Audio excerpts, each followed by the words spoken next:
After 2 years of decluttering, here is what I would do differently if I started again.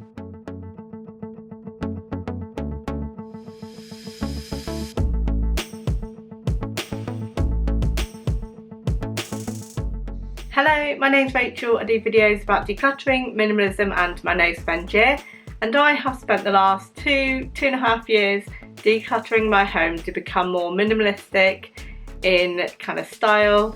And if I'd have started again knowing what I know now, there are definitely some things I would have done differently so that it would have been a quicker process, because I did find that I had to go over some areas quite a lot because I was too generous the first time, not really thinking about what I was doing, and didn't apply the right strategies.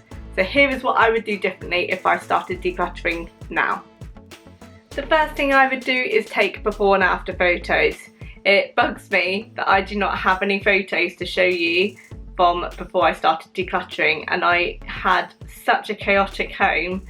Maybe it's because I was embarrassed, or maybe I just didn't really think it was worth doing, but it would have been really nice to have been able to show the difference between before and after decluttering for my own personal reasons, to know that I'd made the progress and to see the difference that I have made.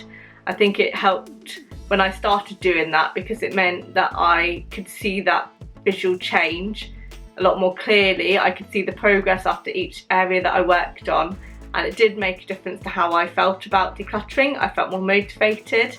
So I would definitely recommend taking before photos and after photos, or videos, whatever your preference is, so you can really see how much you have impacted on that area. The second thing I wish I did was that I wish I'd started with clearing the visual clutter first. I think the first thing that I did was go straight to the wardrobe, and it's not something that you see on a daily basis, so the impact was not so quick for me. I got the impact as in making decisions when getting clothes ready in the morning, but I didn't have that visual impact of how the room made me feel. So if I'd have started again, I would look at clearing all the surfaces first, make sure that they were clear of clutter, and then looking at the stuff that was hidden. I think that would have made a huge difference to how I'd feel in the environment, although it may have hidden kind of what's going on behind closed doors, in a sense of in the cupboards. But actually I think I would have felt more motivated because I could have seen the kind of potential end result that little bit quicker. So I think starting with the visual surface, the visual clutter first, is going to help keep you motivated and also give you a quick impact and make you feel calm and relaxed within the spaces. Even if you are decluttering, it means that you have already got that visual aesthetic that you were looking for. The second thing I would have done differently, which I definitely advocate for now, is to have the 4 different boxes. So keep, donate, sell and trash, although I use a bag for that.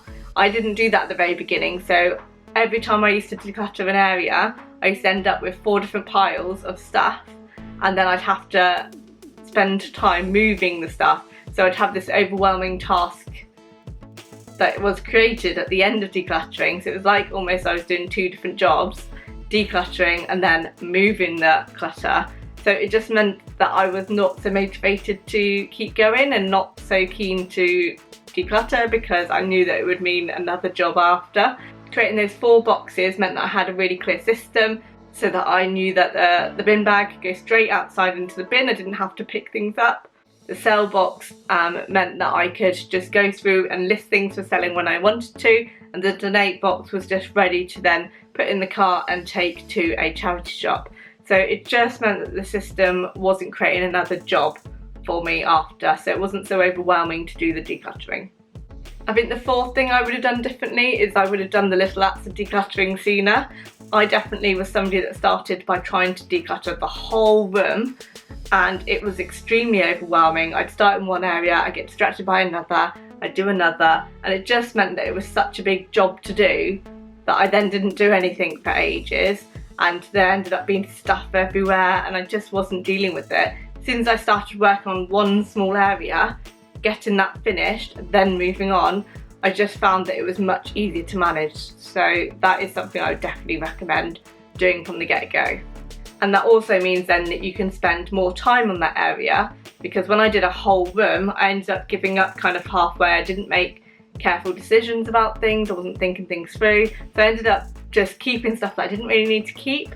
So going through one little area at a time means that you can really think about the items in that area and know that you're actually going to make the right decision.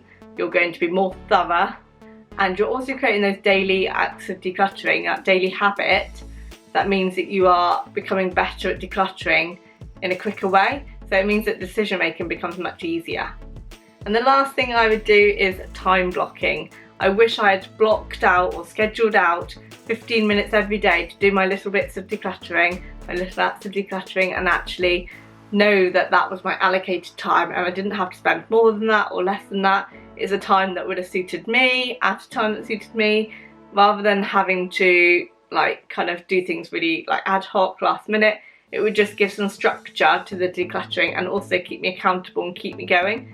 So if I don't have time blocking happening, I can just sit there on the couch and not really do much in a day. But if I know that I've scheduled out the next day, I'm more likely to achieve those things on the list because I've actually blocked out the time for it, and I know that at this time I do need to start doing this.